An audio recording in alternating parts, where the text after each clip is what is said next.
when sometimes people ask you, what are your degrees? Or those things that you used to be given by the state, those honors and all that kind of stuff. I sometimes think that is not of much consequence, because those are not the things that are going to really tell the world who you are.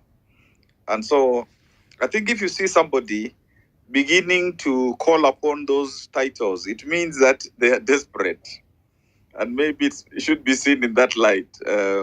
One has reached a point where they can't easily answer back some challenges.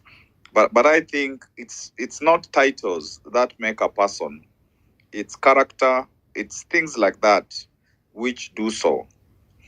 I just want to react to the first issue of how come these people don't do what they need to do, and their leadership is wanting. Many of these people, apart from the usual love for corruption, for tribalism, nepotism, ineptness, and all those kinds of things, they in their work they focus on firefighting. You're a leader, and you use your time. There's this small thing, you rush there, and there's another small thing, you rush there, and all that kind of stuff. And when you do that, it can't be leadership. It's firefighting. So that, for example, what one would expect of leadership in this instance in our country, it is something that in political discourse, sometimes it's called adaptive leadership, where really you focus on the big issues. Like now, what, for example, the president perhaps should be doing, and one hopes he's doing it, is to ask, there is this emergency of the Americans are withdrawing their support for HIV/AIDS, the ARVs, and so on and so forth.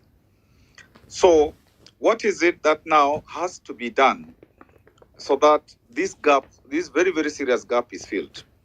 Now, if you do that and people can see that you have really taken on board this issue, then they will say this is leadership.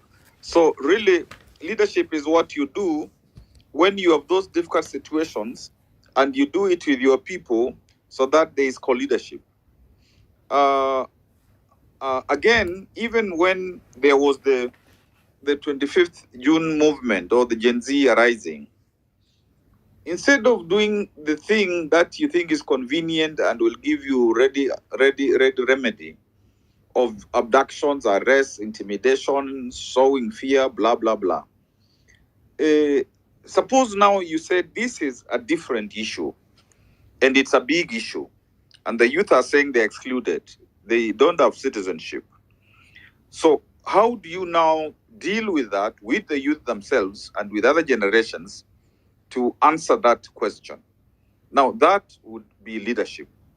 So, and even in terms of, for example, when this government and other governments before, when they decide that this is going to be a manifesto, to really be in a situation to provide real leadership, you say, what is going to be our legacy goals? What is it that when we do it well, it is going to change our country in a fundamental way that people will say, wow, the needle will be moved and the people will remember you.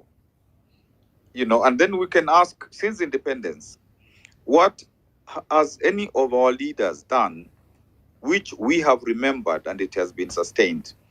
And maybe the only leader that one can say, let's interrogate, is 10 years to see something like that, may be Kibaki. So I think that's why we are struggling with this absence, paucity of leadership. And of course, when we tell them that we are not seeing your leadership, they get angry, because either they are not capable of providing leadership, or they are focusing on other things that actually undermine our country, like the corruption stuff blah, blah, blah. And that is why they will not accept people who try to show that it can be done different. They will always, suppress those people. And in the past, some of the people have lost their lives, which is, of course, very unfortunate. So I think this question about the negative ethnicity in our country, it is something that started actually in colonialism, because the colonial people wanted to divide and rule.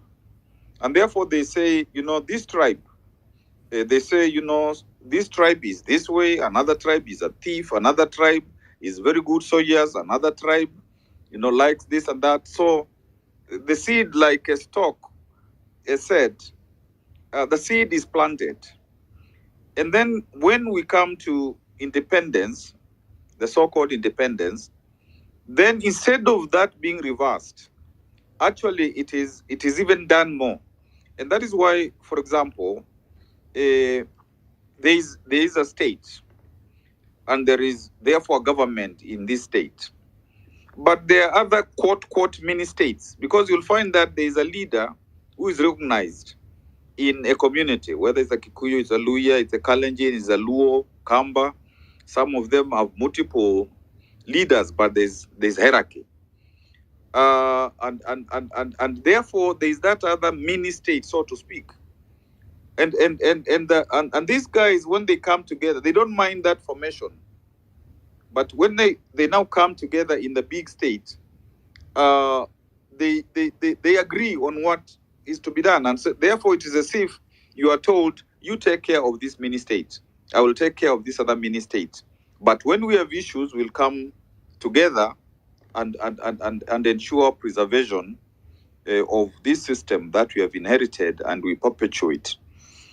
Now, all these manifestos that are done, you don't see them being followed through, and this was talked about. You don't see them being followed through.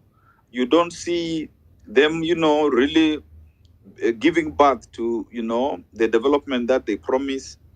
And then later on, there's another manifesto.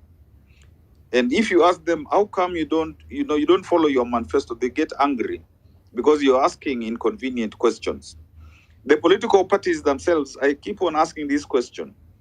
If a county is not performing well, and your political party has most of the representatives in that political party, how come the political party is not also asked to be transparent, to be accountable, to really explain why this is happening? So the political parties will just be there when it's about election time, and then the tribal thing will be tribal thing will be used, and blah blah blah.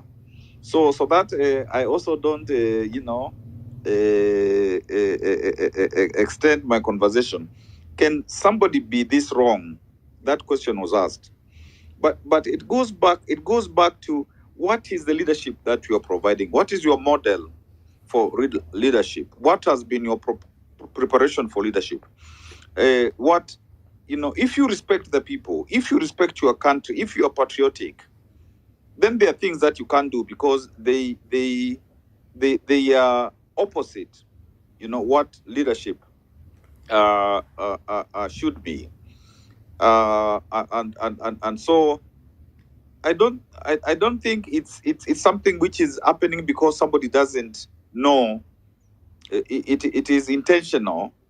It is, let me put it correctly. I think it is happening because, in terms of what a leader does, there isn't a lot of focus on that. But there's a focus on the things that a leader should not do. And then there's a crowd which is saying, we are doing well, let's go on, we'll amass a lot of money, we'll buy the votes again. And as was said earlier, if people don't come, if the votes are not enough, we shall look for other votes, and there will be enough, that kind of stuff. And so as I learned, I really, and of course also appreciate, there was, I think it was Rento talked about the song System ya Majambazi. or it was stocks. I don't remember. Even in the Gen Z moment last year, music was very, very instrumental in terms of mobilizing people, encouraging them, and even in the celebration of a victory, because you must celebrate the small victories, the big victories. There was even song and dancing. So that is another very, very important thing. And the social media, the spoken word, all those kinds of things. So I want to land by really saying this. If the Gen Z spirit is dampened, if young people now feel tired and they decide that, they did enough, the other generations did not come in forcefully, and they, say, this is the end, we are not going to move forward, and we are going to be either intimidated or bought by other people who want us to go and push their own agenda. If that happens, probably the country will stay for another maybe 20, 30 years, because Mau Mau happened in the 50s. Then it was hijacked. In the 90s, that's when again we have a strong movement, and it's also hijacked somewhat, and we now come back to 2020s.